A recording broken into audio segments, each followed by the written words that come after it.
So, good day everyone. No, today we will be talking about our lesson 5 of understanding the self. Now, we'll be talking about the self in Eastern and Western perspectives.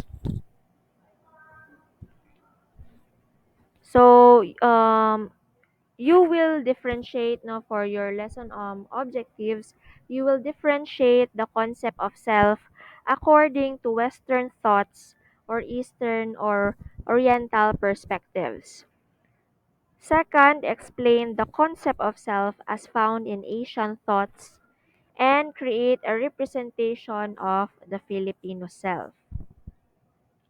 So here we'll be looking at the cultural perceptions of self in two different ways. Number one is the Western, and number two is the Eastern.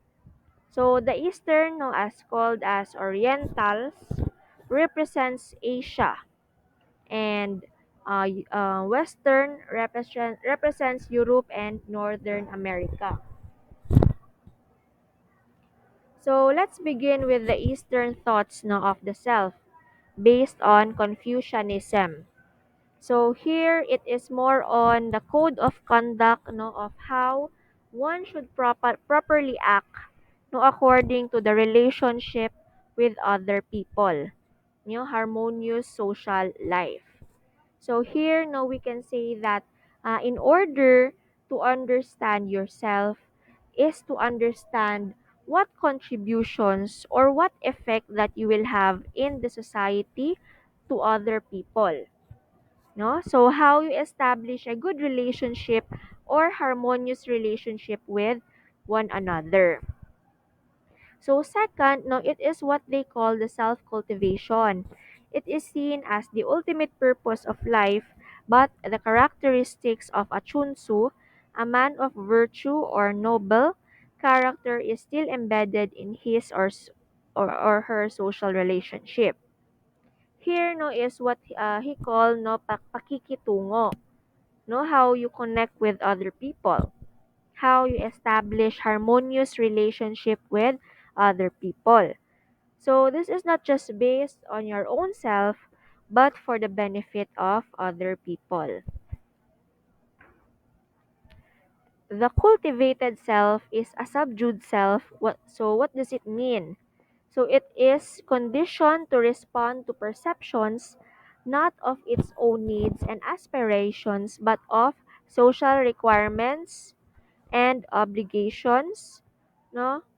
So to meet the demands of the society is to let yourself be connected to the norms, to the rules, to the cultural perceptions of the society no, in order to be part of yourself. So yourself is actually part of the society. Your contributions to the society, no, wherein your personal needs are not repressed, no, not totally given more importance, but here, no, the Confucian society, no, also the hierarchical for the purpose of maintaining order. So next is what they call the Taoism. So it is living in the way of the Tao or the universe. However, the Taoism rejects having one definition of what the Tao is. The self is not just an extension of the family or the community.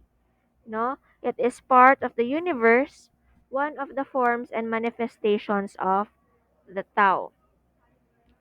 The ideal self is selflessness, but this is not forgetting about the self. It is living a balanced life with society and nature, being open and accepting the change. So, no, what does it what makes it distinct from Confucianism? No, what does Taoism makes it distinct from Confucianism? So the Taoism no, believes that you are not just an extension of your family or your contribution to the society, no, but you are actually part of the universe. No, that you have this contribution that is being selfless to thinking less about yourself and thinking more of others. So here, no, it doesn't mean that you have to forget about yourself, but to maintain balance, understand yourself, and how you understand others, no, so that it will actually give you the openness in understanding more about yourself and to accept certain changes. Next is what we call Buddhism. So the self is seen as an illusion born out of ignorance of trying to hold and control things or human centeredness. Thus, the self is also the source of all things and sufferings. Above and beyond the things now that we understand about how we hold and control things around. No, but these um, have consequences, no, or part of the choices that we have, and there's what they call corresponding sufferings. And in these sufferings, no, we tend to have our quest, no, to forget about the self, no, forget about the claimings of the self, no, break the attachments you have with the world, and to renounce the self, no, which is the cause of all suffering. So in doing so, no, to attain the state of nirvana. So Buddhism here, no, it talks about the sufferings. It talks about the challenges, the trials that you are facing in life. So the more that you crave, no, the more that you feed, no, the more it grows, the more you experience suffering, and you need to detach yourself, no, from the world to renounce yourself, no, because this will actually lead you to embrace sufferings. Okay? So in other words, no, in order to attain certain decisions in our life, no, is to embrace certain changes, certain sufferings, no, certain challenges, and that would lead you, no, in having this what we call ideal perfect state, or the nirvana, or what they call the paradise.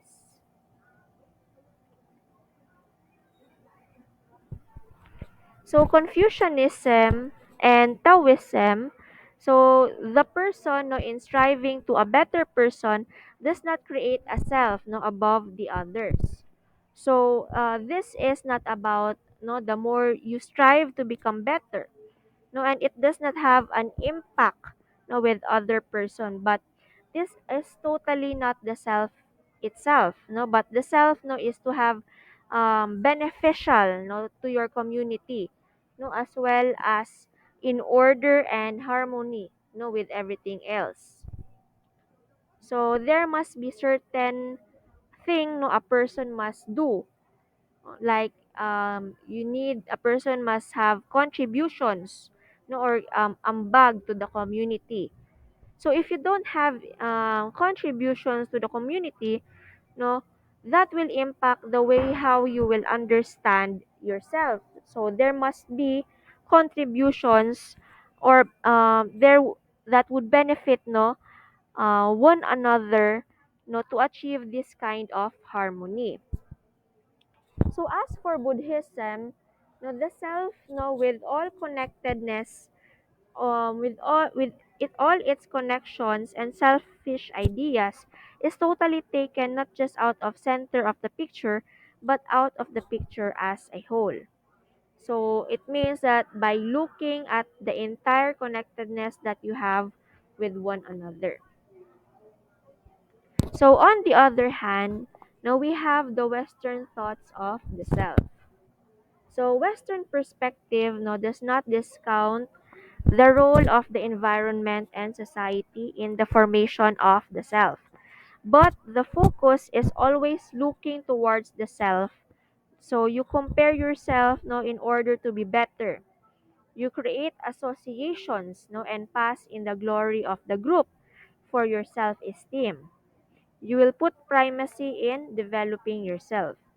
So this is now the opposite of the Eastern perspective. So if the Eastern thoughts now would give us ways on how we understand ourselves, no, by being with one another, no, with other people. Here in Western thoughts, this will give us the idea that in order to understand yourself, no, is to make yourself improve, to improve yourself, no, to make yourself better, to achieve certain success na that will actually develop self-esteem. So this is more on the focus of the self.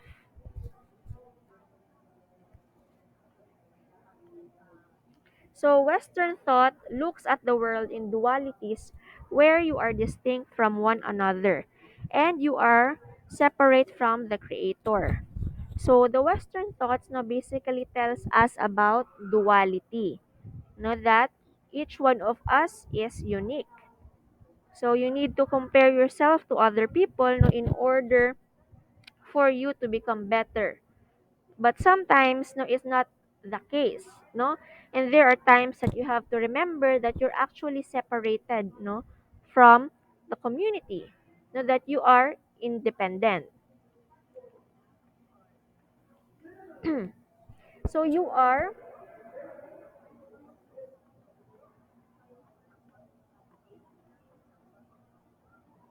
okay. So let's look at now, no, the differences of Western and Eastern thoughts. So the Eastern perspective sees the other person as part of yourself, no, as well as things you may create. So there's a drama in which everyone is interconnected with their specific roles.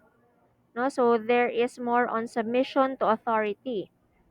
This is actually obeying to the rules of the community. Now, it's not just because Eastern perspectives do not anymore follow certain rules, no, but their focus is more on, yes, no, meron pa ding independence. But you have to look at that, no, that this is just more about themselves. No, this is before others. So they cannot understand other people without even understanding themselves first. Okay, so but for the Eastern perspective, you have to understand other people in order for you to understand yourself, no? So Americans, no, for example, they talk more about their person. Okay, so Americans, no, for example, they talk more about their personal attributes, no, when describing themselves, no? While Asians, no, in general, no, will talk about their social roles or their social situations. No, what example, what your job is, how much money you get, how much money you earn, no, what achievements that your family have, no, in general. So, what contributions or impact that you have for other people. So, this is more on Eastern perspectives. But for Western perspective, it's more on how you develop yourselves, how you attain a lot of possessions or even success na that you have in college or your career jobs. So the evaluation or the assessment of the self also differs as Americans would highlight their personal achievements, while Asians would rather keep a low profile as promoting the self can be seen as boastfulness that disrupts social relationships. Okay? That's why no most Asians would keep a low profile. No, humble themselves. No, they will not highlight on their achievements because no this they think that this may appear boastful to other people. But we cannot also blame how Westerners get used to personal attributes of themselves. No, so these are opposite poles. The Western culture then is what we would call as individualistic culture, since their focus is on the person. No, Asian culture on the other hand is called collectivistic culture. So as the group and social relations is given more importance than individual needs and wants.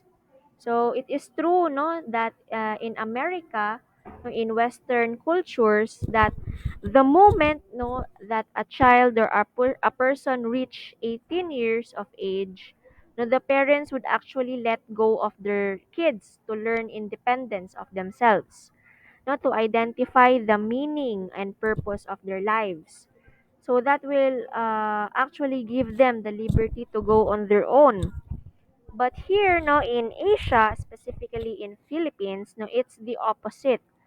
So even if you're already married or even you're not yet married, no, at the age of 30, you're still under the custody of your parents. Though you can actually have your own life, but there is more of an emotional attachment with your parents, no, with your grandparents, your mga lolo lola.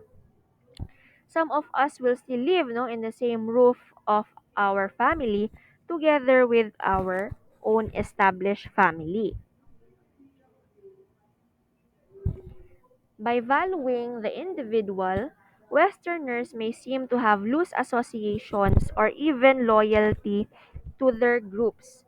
Competition is the name of the game, and they are more likely straightforward and forceful in their communication as well as decision making. So the Westerners tend to be explicit, no, in their communication.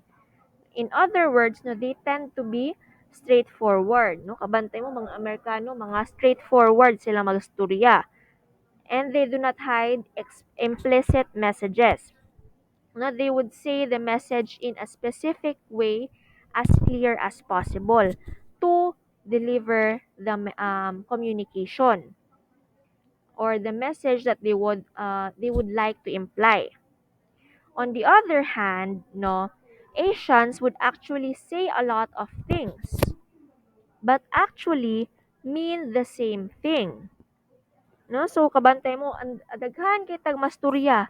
Pero, pareha ra dig point no ug iprangkahon nato sila. No? Ato lang siyang gina, tuyok-tuyok ang kuan, ang idea. No?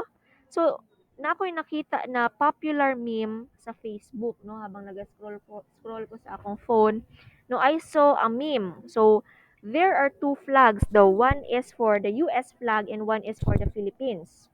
So, pag mulakaw daw ang family member nato or ato ang friends, so ang meme, Americans would say, take care. But if ang Pilipino gani na ay mulakaw no na mag-travel, no, they would say, ayaw kalimot sa pasalubong ha, 'di ba? Another example, no, when your seatmate no have bad breath, no, then Americans no would frankly tell that person that, oh, you have a bad breath. No, but Filipinos or Asians, no, they tend to make the statement a polite manner. They will tell you, or they will tell the person that, no, maybe I have a gift for you. No, but the gift contains a mouthwash and a toothbrush. So we still have a creative mind, no, in generating, no, a statement, no, not for him, no, not to be um like dili siya ma-threaten sa imong giingon. So the point is we tend to say many things, no, but actually we just want to mean the same thing and hoping that the person, no, will feel or think what we want to say. So we tend to have an implicit message of communication. We don't directly tell that person because that is impolite or being straightforward. No, because we would like to be as polite as possible. And that is no what we are accustomed no to do. So the Westerners also emphasize more on the value of equality, even if they see that individual can rise above everything else. They also promote ideas, fair competition, and protect the individuals. So as Asians, no, with their collective regard, puts more emphasis on the hierarchy, as the culture wants to keep things in harmony and in order. So Westerners would most likely call their boss, their parents, or their seniors by their first name. No? So kabantay mo mga Amerikano, they won't call them sir or ma'am. No, they will call them hi sir, ay hi Joe, 'di ba? Hi Anna. No, they won't call them by their first name. But for us, no Filipinos, no we would say sir or ma'am. Good morning, sir. Good morning, ma'am. Or sa atong parents, so we would call them as mama and papa. So na ay honorifics. Because no, that is the way how we respect elders. No, that is our culture. Now, here in the Philippines, no, how we create a representation of the Filipino self, no, by considering that we are actually once colonized by Americans. And we somehow adapted that kind of Western thought, no, of the self, and we still retain the majority, how we take much of other people rather than for ourselves. So with social media, migrations, intermarriages, variety between the Easterners, Westerners, and Asians' perception may either be blurred or highlighted, whereas conflict is inevitable in diversity. So in order to achieve this is to understand the commonality that we have regardless of our differences. So the reason why we study this understanding oneself no, in Eastern and Western perspective is for us to know how they view or how they define or how they give importance of themselves, like being more on their personal attributes. Okay, so in conclusion, no, the self in Western and Eastern thoughts varies from one place to another. So also one of the reasons, no, especially for Filipinos, no, if they go abroad, no, is to have an idea of the culture of the West, no, the Western culture, and so that they will not experience culture shock. So for your activity for this lesson, so kindly comment down below the difference no, or the perspective of the Eastern perspective and the Western perspective. So comment down below and take a screenshot of your answer and upload it in the G form that I will be providing later on. Okay? So I hope that this lesson will give us the idea that we have different ways on how we understand ourselves depending on the cultural perceptions, no, either in Western thought or Eastern part.